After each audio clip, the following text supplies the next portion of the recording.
Back to Ofweno Farms. Now I am on the farm where I planted napier and alfalfa and desmodium and sweet potato and green collards. Now I just wanted to show you, give you a snippet of how we take care of our goats on free range. The goats are here behind me. So these goats, when they are in small number, they can be very troublesome. Don't want to leave them roam around. So you identify one or two that are inside us.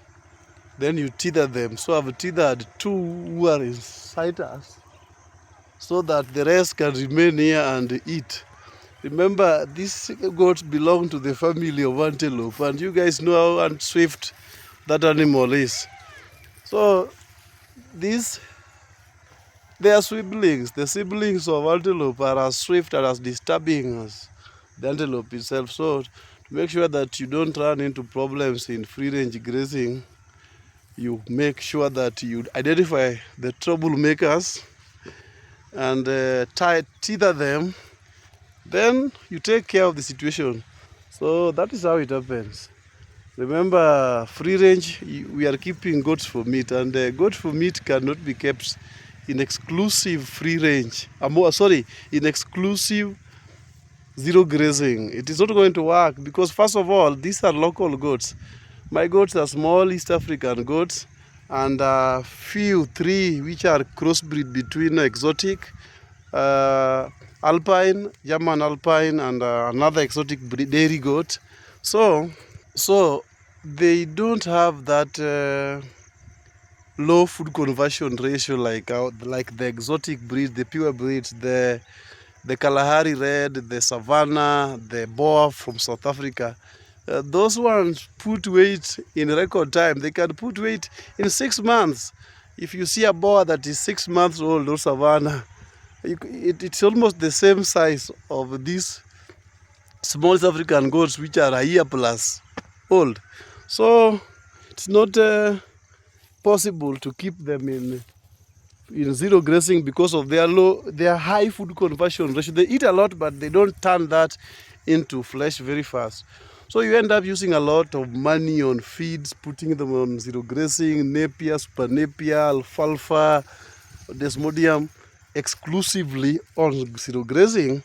Then you are going to have problems in terms of feeding and wanting to multiply your flock very fast because they are indigenous breed. They are the traditional goats. They are indigenous goats that are used to eating around, foraging around, eating from the field. So if you confine them, I don't think that's a good idea. So I just wanted to show you. When you look here behind me is the napier I planted 2 months ago. They're coming up so nicely. I think in less than a month time, I'll be harvesting the napier. Look at that one, is trying to steal my napier. That one is one of the crossbreed dairy goat that I have here. This one, when it is, this one can produce up to 1 liter of milk per day in addition to breastfeeding its kid. See, it is not an ordinary goat. This one, when you look at the size of the teats after giving birth or prior to giving birth, you will believe it when I say it produces 1 liter. I don't mean that you can know the amount of milk a goat can produce by going by the size of the teats, but that is one of the telltale signs that it is going to be a good milk producer. This is another small African breed. It's not a good breed. You look at it, see the body frame is short, it's not long. It doesn't have a wider chest, which is one of the features of one of the characteristics of good genetics, good goats for me. So let me come close to this black one. Told you, this is my farm. This is my farm where I'm grazing them. This farm is where I planted alfalfa, desmodium, and sukuma wiki, the collards. We call it in Kenya collards.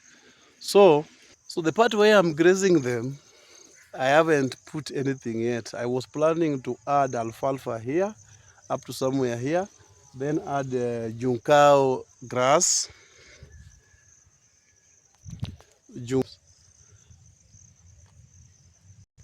So behind me is that goat. So this part, this land, this is my land. I mean, this is my land that I lease. So it belongs to me at the moment. It's not my land. So I don't have freehold right. This is a leasehold. I'm leasing it from someone for a short period. So this part is where I intended to add napier and alfalfa, the Luzerne plus desmodium.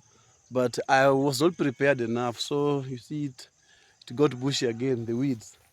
So I am taking advantage of the weeds at the moment to feed the goats. That's where I'm free range grazing them.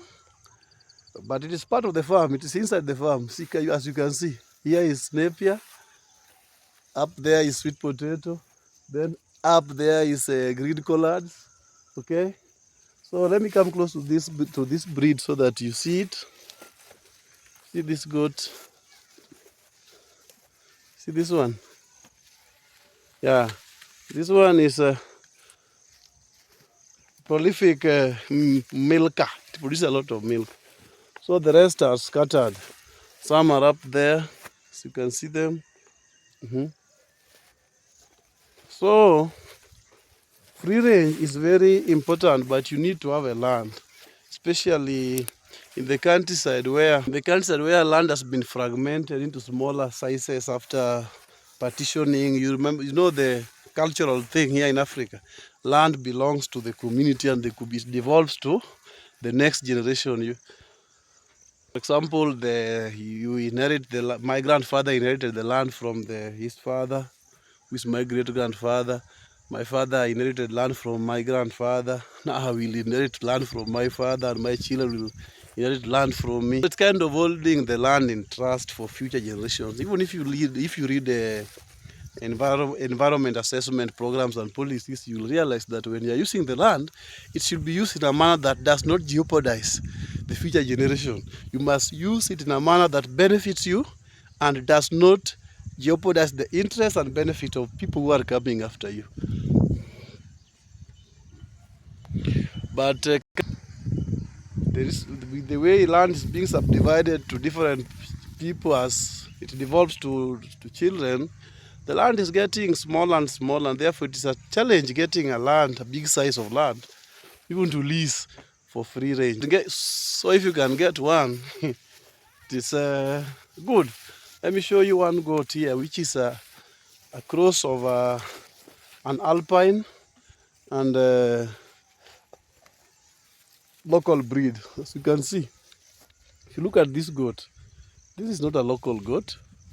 If you know goats, if you are knowledgeable on breeds, you can tell. Look at the black line going. That one is a sign of an alpine breed, but it was a cross between alpine and a local goat. That's why it's not a pure breed. Okay, that one I told you is small East African. This one is no doubt small East African, because when you see, look at the body frame. If you want to know a goat that is local, look at the body frame. We also have other local goats which have a bigger body frame, like Gala goats, the Maasai goats. Yes, those ones are good, and by some standard, not all standard, they are better than small East African goats. I say by some standard because these goats can really give birth even for 9-10 years. Unlike these exotic breeds. Even Gala is strong, but these local goats, these small African goats, these ones are hardy, very hardy. So I like them and I keep them. I am intending to add some Gala here and cross the Gala with the Boa and Savannah, but that's a story for another day. Today I just want to show you how I free range graze them, how I graze them on free range. Let me show you another one here. This one, I love this one. This one is also small East African goats, but it has some good features which I think if I cross it with a Gala, or if I cross it with a Gala and cross its offsprings with a Boa, I will be having a very good genetic in my farm. So guys, that is all. That is all for today. If you are new to this channel, subscribe so that you never miss on the updates, because I'm giving you updates that are intended to teach you and inspire you to start farming with what you have and where you are, regardless of the resources you have. Because I am also doing it in a very small piece of land. My farm sits on less than a quarter an acre where I'm keeping chicken and goats, but now I've leased land where I am planting goat feeds, and this is the land, one of them. The other land that I've leased is for planting maize. I use maize to mix chicken feed. So that is it. So this is sweet potato I've mentioned before. So see you till the next episode.